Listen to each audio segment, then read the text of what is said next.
এত বড় একটা কথা আমি বলে ফেললাম, প্রমাণ ছাড়া বলছি না। আমি যখন কোনো কথা বলে ফেলি, এই বেদব্যাসের আসনে দাঁড়িয়ে, আজকাল অনেকেই বেরিয়েছেন বেদব্যাসের আসনে দাঁড়িয়ে ফাজলামো কথাবার্তাও বলছেন, মুখে যা আসছে তাই বলে দিচ্ছেন, শাস্ত্রের সঙ্গে তার কোনো সম্পর্ক নেই। কিন্তু আমি যখন একটা কথা বলবো, জানবেন আমার ব্যাকগ্রাউন্ড আছে। কারণ আমি যতটুকু পড়াশোনা করে শাস্ত্রে যা দেখতে পাই, তার নিরিখে আমি কথা বলি। আমি যে এত বড় একটা কথা বলে দিলাম যে বাবা মাকে যদি কেউ ঠিক ঠিক সেবা করতে পারে, তাকে আলাদা করে ঈশ্বর সেবা না করলেও চলে, এই এত বড় কথাটার একটা ব্যাকগ্রাউন্ড আছে, প্রমাণ আছে শাস্ত্রে। এর পক্ষে আপনি শাস্ত্রে কোথায় প্রমাণ পাবেন? যদি আপনার চৈতন্য চরিতামৃত থাকে, ওই গ্রন্থটি দেখবেন। চৈতন্য চরিতামৃতের চর্চা মেদিনীপুর জেলায় ঘরে ঘরে ছিল এককালে। আমি জানি না এখন আছে কিনা, যদি থাকে সেটা মঙ্গলময়। কারণ আমি তো খুব ছোটবেলা থেকে গান গাইছি। মেদিনীপুরে আমি দেখেছি পাড়ায় পাড়ায় বাবারা সব চৈতন্য চরিতামৃত সন্ধ্যাবেলায় পাঠ করতেন, এবং সিদ্ধান্ত বুঝতে না পারলে নিজেদের মধ্যে আলোচনা করে সিদ্ধান্ত বুঝে নিতেন। একে বলে ইষ্ট গোষ্ঠী।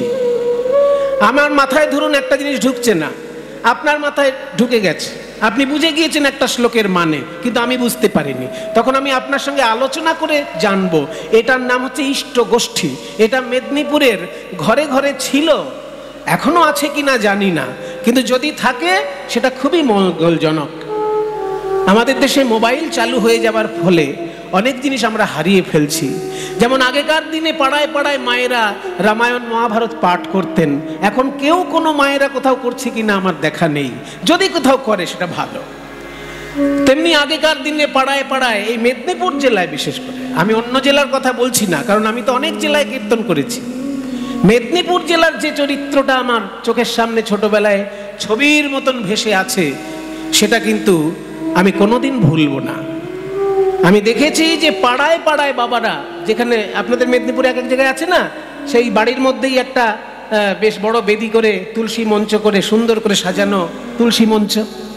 আপনাদের মেদিনীপুরে অনেক বাড়িতে আছে, সুন্দর একটা বেদি করে তার মধ্যে তুলসী মঞ্চ সাজানো। ওটাকে কি হরি মন্দির বোধহয় বলেন আপনারা, হরি মন্দির বলেন। তাহলে বাড়িতে হরি মন্দির স্থাপন করে যে চর্চা, শ্রীমদ্ ভাগবত চর্চা হতো, চৈতন্য চরিতামৃত চর্চা হতো, এখনো হওয়া উচিত। কারণ মেদিনীপুর জেলা হচ্ছে প্রভু শ্যামানন্দের জেলা। মেদিনীপুর জেলার ভাগ্য এত ভালো যে যত বছর পুরীতে রথযাত্রা হয়েছে, তত বছর গৌরাঙ্গের পার্ষদগণ এই মেদিনীপুর জেলার উপর দিয়েই পুরীতে যাতায়াত করেছে।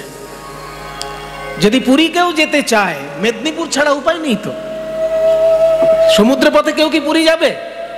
কলকাতায় কেউ কি আর জাহাজে উঠে পুরী যাবে?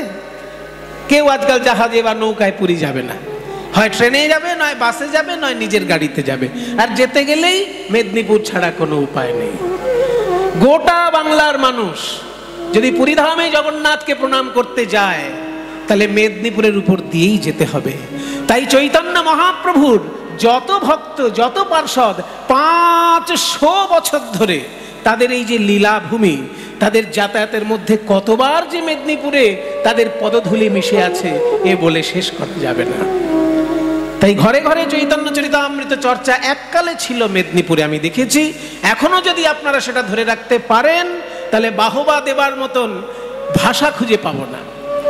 আমার মতন সামান্য মানুষের বাহবার কোনো দরকার নেই আপনাদের, কিন্তু তবু ছোটবেলায় যা দেখেছি, আজীবন আমি তা দেখতে চাই। মেদিনীপুরের ঘরে ঘরে চৈতন্য চরিতামৃত চর্চা, শ্রীমদ্ ভাগবত চর্চা, এটা আমি দেখেছি ছোটবেলায়। তাই বলছি যে যদি সুসন্তান জন্ম দিতে হয়, বাবা মা সমাজ শিক্ষক সবগুলো সু হওয়া দরকার। সেই জন্য এই পরিবারে আমার খুব আনন্দ লাগছে, কারণ মায়ের ইচ্ছা পূর্ণ করার জন্য তারা এই কীর্তন গানের ব্যবস্থা করছেন। এবং মায়ের ইচ্ছা, বাবার ইচ্ছা যদি কেউ ঠিক ঠিক পূর্ণ করে, তাকে ভগবানকে আলাদা পুজো করলে না করলেও চলবে। তার প্রমাণ চৈতন্য চরিতামৃতে রঘুনাথ ভট্ট মহাশয়ের সঙ্গে যখন গৌরাঙ্গ মহাপ্রভুর দেখা হয়েছিল, তখন স্মরণ করুন। রঘুনাথ ভট্ট নাম শুনেছেন? অনেক লোক নামই জানে না, এগুলো শোনা দরকার। বৈষ্ণব সাধনায় 6 জন আচার্যের নাম প্রতিদিন বলে প্রণাম করতে হয়। সেই 6 জন হচ্ছে জয়রূপ, সনাতন, তারপর কি?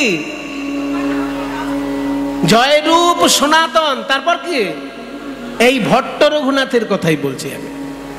3 নম্বরে যার নাম জয়রূপ, সনাতন, ভট্ট রঘুনাথ, শ্রীজীব গোপাল ভট্ট দাস রঘুনাথ। এই 6 গোসাইয়ের করি চরণ বন্দন, যাহা হইতে বিঘ্ন নাশ অভীষ্ট পূরণ। এই 6 গোসাই যবে ব্রজে কইলেন বাস, রাধা কৃষ্ণের নিত্য লীলা করিলেন প্রকাশ। আমরা পেতাম কোথা থেকে মশাই এই 6 গোসাই যদি না থাকতো? রাধা কৃষ্ণের লীলা তত্ত্ব, রসতত্ত্ব, নাম মহিমা আমরা কোথায় পেতাম এই 6 গোস্বামী যদি না থাকতেন? এই 6 গোস্বামীর মধ্যে বেনারসে যার জন্ম,